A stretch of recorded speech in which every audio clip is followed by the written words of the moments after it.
할렐루야. 모세와 함께하는 신명기 여행 35번째 시간입니다. 오늘 제목은 도피성을 위한 생명보호라는 말씀이죠. 계속해서 이제 신명기 법전 생활 관련 법을 이제 이야기하는데, 특별히 오늘은 도피성에 대한 이야기입니다. 그래서 도피성에 관해서 오늘 우리가 읽었던 대로 구약의 도피성에 대한 이야기, 그 다음에 그러면 오늘날 도피성은 뭐냐? 교회가 아닌가, 이렇게 우리가 볼 수가 있겠다, 그죠? 그 다음에 요한계시록 천상의 도피성은 또 뭐냐, 그 얘기까지 이제 하려고 합니다. 그래서 제가 지난 주일날 말씀드렸던 이병학 교수, 저하고 이름이 똑같은데 한신대 신약 전공이 신약 성서, 그래서 은퇴하신 지 한 10년 정도 되셨는데, 이분이 이제 은퇴하시고 시간이 많아서 집필을 많이 하시더라고. 보니까 제국과 계시라고 약자를 위한 요한계시록에 담론해가지고 책이 두껍습니다. 가격도 42,000원. 제가 이거하고 몇 권 더 이렇게 샀었는데, 지금 제가 이거 이제 이 책 서평을 지금 쓰는 중인데, 오늘 도피성 제도에 맞게끔 천상의 도피성도 요한계시록 6장에 얘기하고 있구나. 그래서 나중에 이 책을 조금 인용해가지고 좀 이렇게 설명을 드리려고 합니다. 자, 그러면 도피성이 뭐냐? 도망가는 곳이다, 그죠? 도망가는 성읍. 그래서 도피성은 우리가 히브리어로 이렇게 읽으면은 미크라트라고 있습니다. 히브리어는 오른쪽에서 왼쪽으로 이렇게 거꾸로 읽어요. 그래서 미크라트라는 말인데, 크라트라는 말은 원래 이제 카라트라는 동사에서 나왔는데, 카라트라는 말이 뭐냐면 자르다, 끊어버리다. 그러면 사람을 자르고 끊어버리면 뭐가 돼요? 불구자가 되죠. 그래서 불구자가 되게 만드는, 불구자가 된 사람들을 우리가 지체부자유자, 그죠? 불구자를 지체부자유자라고 얘기를 하잖아요, 그죠? 그러니까 도피성에 피하면은 자기 마음대로 움직일 수 없으니까 지체부자유하고 똑같죠. 근데 카라트가 끊고 자른다라는 말인데, 여기 미라는 말은 뭐냐면 장소라는 말이에요. 그러면 미크라트 하면은 불구자로 만드는 장소, 그 다음에 지체부자유 한 사람 하게 만드는 곳, 이렇게 이야기하죠, 그죠? 그래서 도망가서 숨는 곳, 이렇게 말이 바뀌어가지고 우리말로 번역은 도피성, 이렇게 이야기합니다.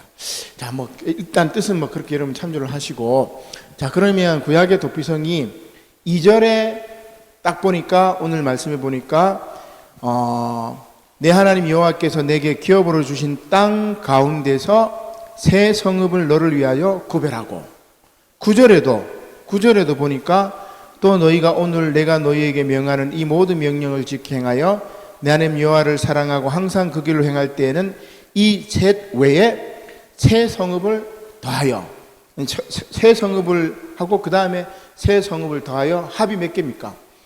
6개 도피성을 딱 만들라, 요 얘기입니다. 이스라엘 성읍이 여러분 총 몇 개냐면은, 지난번에 제가 얼핏 얘기했는데 48개 성읍이 있습니다. 그러면 지파는 몇 개요? 12지파입니다. 그래서 여기 제가 그림이 조금 복잡하긴 한데, 여기 위에가 갈릴리 호수고 요단강이 쭉 내려오고 여기가 사해바다다, 그죠? 그래서 요단강 동편 쪽에 세 지파가 있죠. 우리 기억을 하시면 된다, 그죠?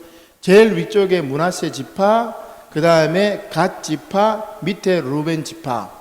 그러면 요 세 지파의 각각 골란, 길르앗, 라못, 베셀, 그 지파의 중심이 되는 지역에 이렇게 도피성을 만들고, 그 다음에 요단강 건너가서는 여기 또 지파가 9지파가 이렇게 쭉 있어요.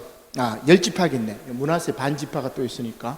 그래서 조금 분할이 복잡하긴 한데, 유다 지파 땅에 헤브론, 그 다음에 여기 중간 지역에 므낫세 지파가 두 군데를 차지합니다, 그죠?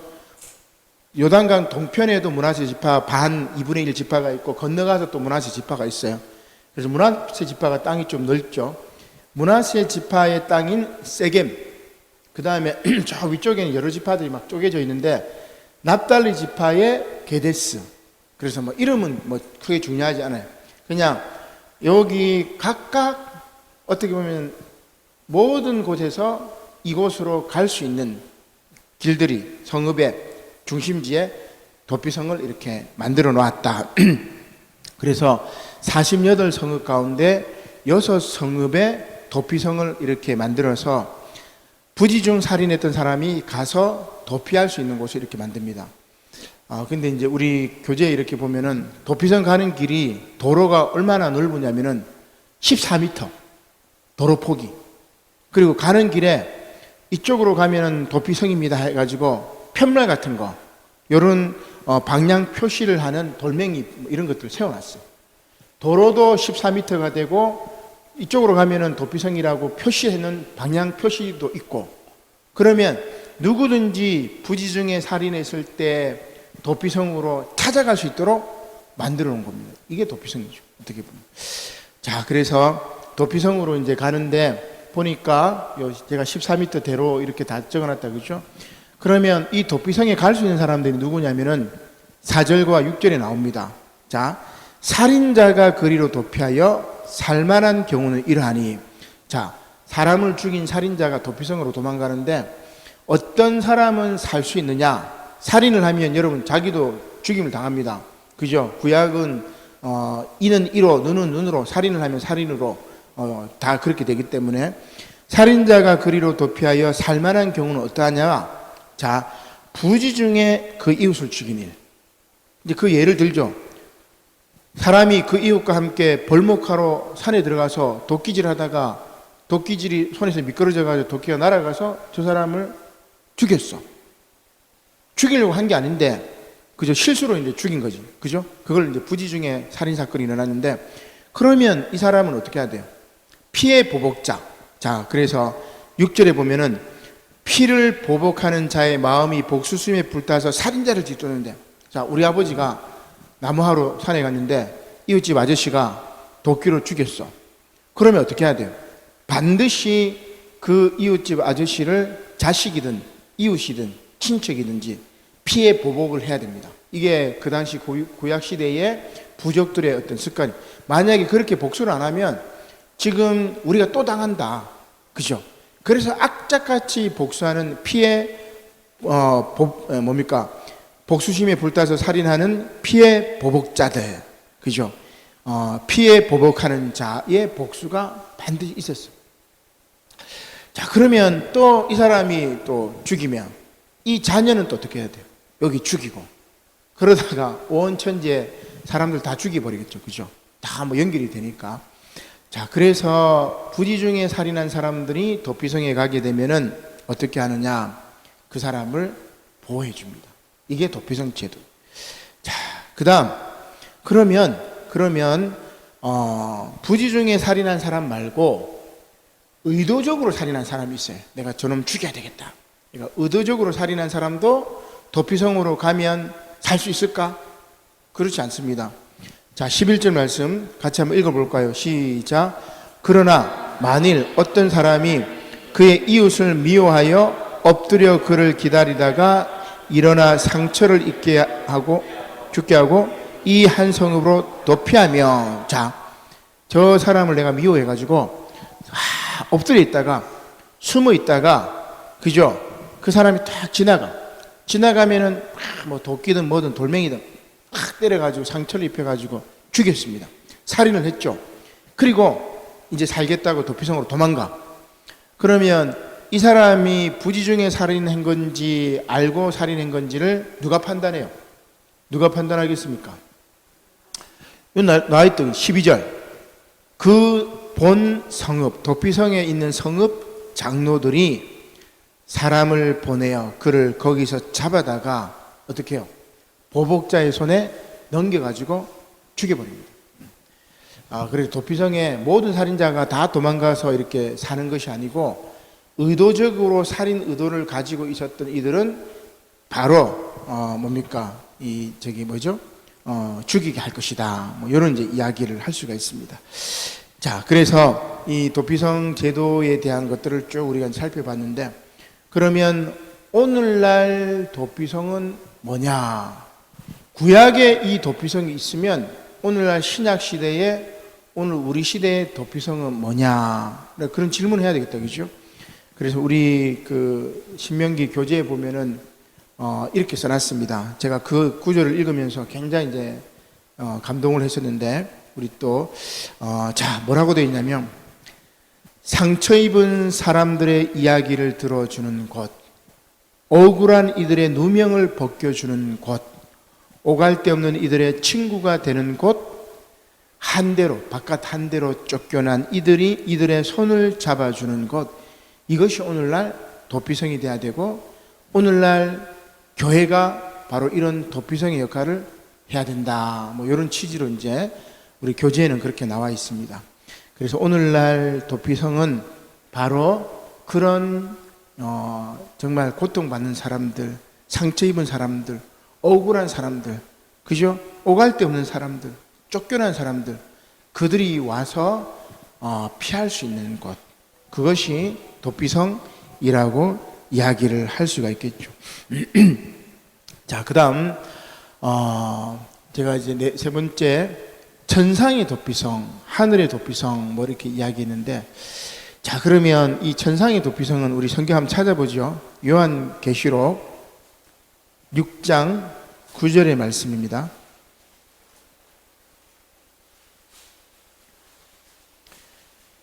자, 요한계시록 6장 9절로 11절 말씀인데,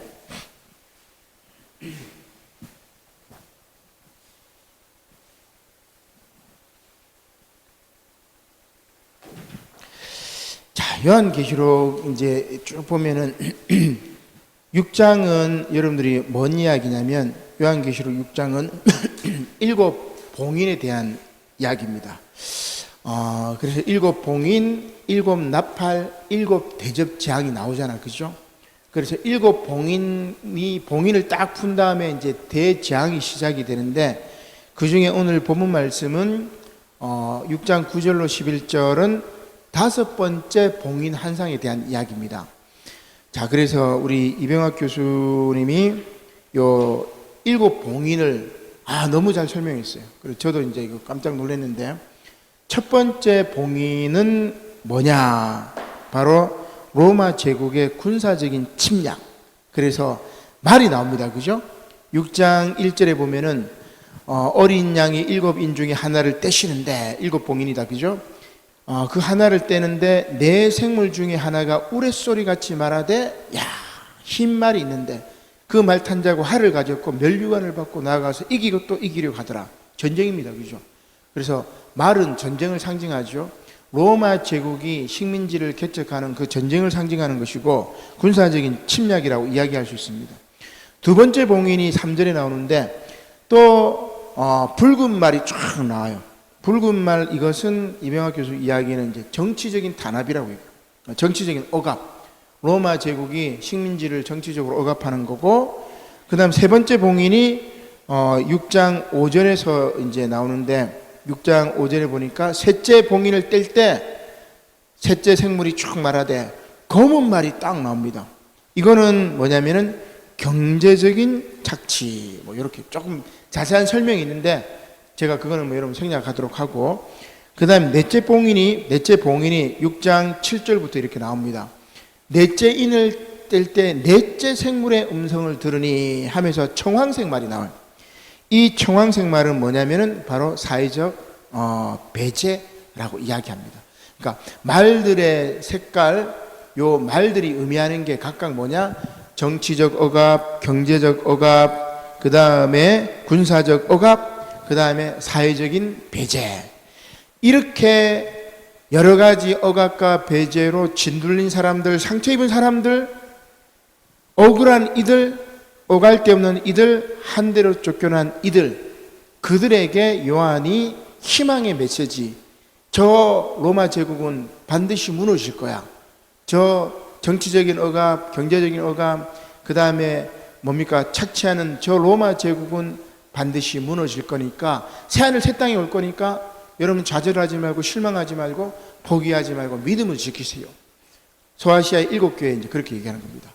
자, 그 다음에 이제 그러면 다섯 번째 봉인은 뭐냐? 우리 한번 읽어보죠. 다섯 번째 봉인 6장 9절로 11절 같이 이렇게 교독합니다. 다섯 번째 9절부터 교독하겠습니다.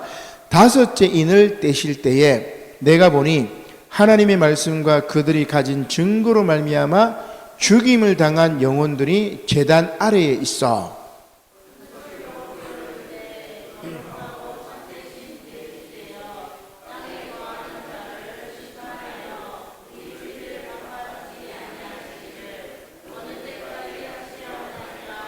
다 같이 각각 그들에게 흰 두루마기를 주시며 이르시되 아직 잠시 동안 쉬되 그들의 동무 종들과 형제들도 자기처럼 죽임을 당하여 그 수가 차기까지 하라 하시더라.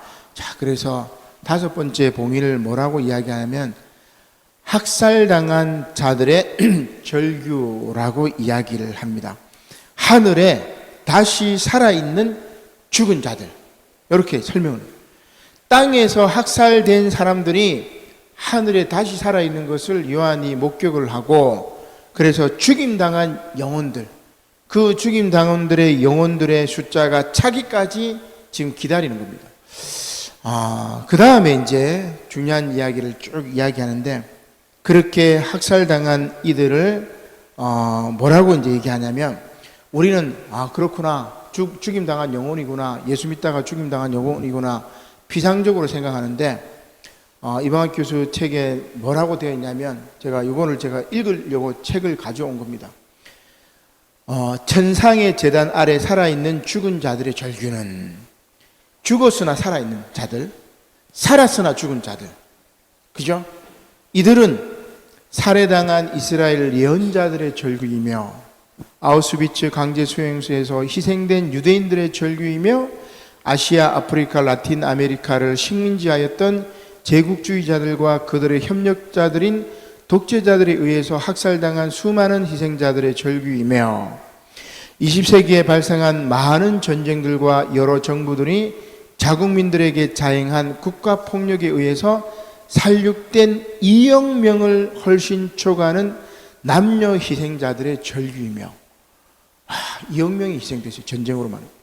그리고 한국 전쟁 전후에 남한에서 공산주의자, 좌익 또는 부역 혐의자로 몰려서 집단 학살된 100만 명의 무지한 남녀 민간인 희생자들의 피 맺힌 절규이다. 전쟁에서 죽은 사람도 있지만 전쟁이 끝난 다음에 무고한 민간인이 100만 명 정도가 희생이 당했어요. 좌익이다, 공산주의다, 빨갱이다 해가지고. 계속 한번 제가 읽어볼게요. 천상의 제단 아래에서 절규하고 있는 무죄한 한국인 희생자들은 다음과 같은 여러 범죄로 언급될 수 있다 하면서 지금 쫙 얘기합니다. 여러분 아는 사건도 있을 거예요. 자, 제가 이거 읽으려고 지금 제가 딱 가져왔는데, 자, 옛날 역사부터 우리 쭉 살펴보면은 그 죽은 사람들이 지금 천상의 도피성에 지금 남아있는 거예요. 그리고 더 학살당하는 이들이 숫자가 차기까지 하나님이 기다리셨다가 마지막 날에는 심판하러 다시 오시는 겁니다. 그 얘기입니다. 자, 그러면 제가 한번 읽어보겠습니다. 일본인 관리들에 의해서 참혹하게 처형된 3.1 운동의 희생자들, 러시아 연해주 4월 참변과 만주 간도 참변의 희생자들, 일본 간도 대지진 학살의 희생자들, 일제의 강제징용과 태평양 전쟁 징집으로 끌려가서 비살된 희생자들, 일본 군인들의 집단 강간 시설에 성노예로 끌려가서 장기간 강간과 성폭행을 당하고 심지어 살해되었던 정신대 희생자들, 미군 격투기에 의한 미군 전투기에 의한 독도 어부 폭격 사건, 저는 이건 처음 봤는데 폭격 사건의 희생자들, 제주 4.3 항쟁의 희생자들, 여순 항쟁의 희생자들, 국민보도연맹 집단학생의 희생자들, 한국 전쟁 당시 미군에 의한 충북 영동 너굴리 학살의 희생자들, 이건 옛날에 우리가 문제가 많았었죠. 황해도 신천 학살의 희생자들, 거창 학살 사건의 희생자들, 4.19 혁명을 이끌어내었던 반독재 투쟁에서 비살된 희생자들, 인혁명당 재건위원회 사건, 인혁당 사건이라고 그러죠. 처형당한 희생자들, 5.18 광주 민중항쟁의 희생자들, 삼천 교육대 희생자들, 의문사 당하거나 반정부 시위 중에 죽임을 당한 희생자들, 군사 정권의 분신 자살로 한가한 희생자들, 윤금이를 비롯한 미군 범죄 희생자들, 유흥업소의 화재로 질식사한 인신매매의 희생자들. 이거는 저도 기억이 나는데 2002년에 군산 계복동 유흥업소에서 불났던 그 사건을 말하는 거죠. 그 밖에 많은 사건의 희생자들. 여기 이제 더 여면은 뭡니까? 세월호 사건, 이태원 압사 참사 사건 계속해서 나오는 거죠. 해병대 구조 추적하다가 죽었던 해병대 군인 사건이라든지. 이들이 다 어디 있느냐면 모두 하늘에서 폭력의 역사에 항거하면서 절규하고 있는 게 지금 5번째 인을 뗐을 때 뭐예요?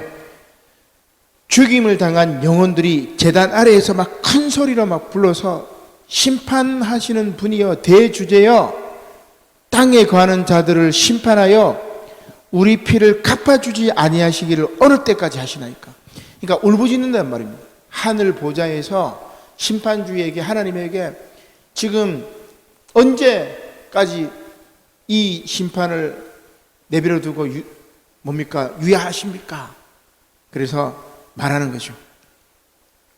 뭐라고 이야기합니까? 각각 그들에게 흰 두루마기를 주시며 이르시되 아직 잠시 동안 쉬되 너희들의 동무종들과 형제들도 너희들처럼 죽임을 당하여 그 수가 차기까지는 기다리라고 얘기합니다. 그 다음에 이제 6번째, 7번째 이렇게 봉인이 가고 그 다음에 대접재앙이 나팔재앙이 가고 대접재앙이 가고 그 다음에 뭡니까? 새하늘 새 땅이 이제 다가오는 건데 제가 이제 이야기를 쭉 하면서 천상의 도피성도 있구나 그 생각을 했었습니다. 자, 다시 이제 정리를 해보겠습니다. 구약의 도피성, 그러나 우리는 신약의 오늘날 도피성이 있고 그 다음에 천상의 도피성이 있다 이렇게 볼 수 있는데 가장 중요한 이제 복음적인 게 하나가 더 있는데 뭐냐면 아까 제가 미크라트라고 얘기했다 그죠? 카라트는 불구자로 만든다 그죠? 지체 부자유자 이렇게 얘기를 했는데 요거는 미라는 말은 장소라는 말을 했다 그죠? 그러니까 나를 부자유하게 만드는 곳, 그러니까 도피하면은 내 마음대로 할 수 없으니까 그죠? 내가 내 마음대로 막 돌아다니지 못하는 곳, 그것을 도피성이라고 얘기했어요. 그러면 교회가 이렇게 고통받는 자들을 모아주는 곳이기도 하지만 복음적으로 생각하면 이겁니다. 우리를 자유롭게 하지 못하는 장소가 도피성이 돼요. 교회가 됩니다. 왜 우리를 자유롭게 하지 못합니까? 우리는 뭐예요? 죄로 말미암아 죄의 사슬에 매여 있기 때문에 또 교회라는 곳을 통해서 말씀을 통해서 우리가 죄인이라는 것을 알기 때문에 전쟁하고 학살하고 혐오하고 차별하고 분노하고 증오하고 그런 죄를 깨닫게 해주기 때문에 이 도피성은 바로 우리를 꼼짝달싹 못하게 만드는 그런 나를 불구자로 만들고 나를 자유롭게 내두지 않고 딱 잡아 가두는 곳, 그죠? 그렇게도 볼 수 있습니다. 그래서 복음적으로 보면은 도피성은 우리의 죄를 깨닫게 해주는 곳, 하나님의 말씀을 통해서 우리의 죄를 깨닫게 해주는 곳이기도 하고 또 한편으로는 도피성은 상처 입은 사람들의 이야기를 들어주는 곳이기도 하고 억울한 이들의 누명을 벗겨주는 곳이기도 하고 오갈 데 없는 이들의 친구가 되는 곳이기도 하고 저 바깥에 성 밖에 내쫓겨서 고통받는 이들이 다시 돌아올 수 있는 곳, 따뜻한 곳이기도 하고 그 다음에 죄를 깨닫게 해주시는 곳이기도 하고 결국은 핍박받는 자들이 지금 죽었어도 저 천상에서 지금 살아있는 이들이 모여있는 곳이 도피성, 천상의 도피성이라고 할 수 있습니다. 오늘 이 말씀을 통해서 여러분 참된 도피성이 무슨 뜻인지를 깨닫고 영원한 도피성이 되시는 예수 그리스도를 또 우리 주님을 생각하는 그런 귀한 시간이 되시기를 주님의 이름으로 간절히 축원합니다. 아멘. 기도드리겠습니다. 고마우신 하나님 감사를 드립니다. 오늘 도피성을 통한 귀한 말씀을 허락하시니 감사를 드립니다. 부지중에 살인한 이들이 도피성에 피하지만 의도적으로 살인한 이들은 성읍 장로들의 판단으로 인하여 살인자는 다시금 제하는 곳인 것을 깨닫게 해주시니 감사를 드립니다. 오늘날의 도피성이 무엇인지 깨달았으며 저 하늘의 도피성을 요한계시록의 말씀을 통해서 깨달았으며 우리의 역사, 인류의 역사를 통해서 고통받고 죽임을 당했던 이들이 모여있는 곳, 저 천상의 도피성, 하늘의 도피성, 죽임당한 영혼들, 그러나 살아있는 자들, 그들의 영원한 도피성까지 살펴보았습니다. 주님, 영원한 도피성은 우리를 죄인임을 깨닫게 하시는 바로 하나님의 성전 교회임을 깨닫게 하시고 주님 말씀 따라 살아가며 늘 십자가를 짊어지신 예수님의 사랑을 생각하며 오늘도 우리에게 주어진 사명 감당하며 살아갈 수 있도록 은혜를 베풀어 주시옵소서. 감사를 드리며 예수님의 이름으로 기도드립니다. 아멘.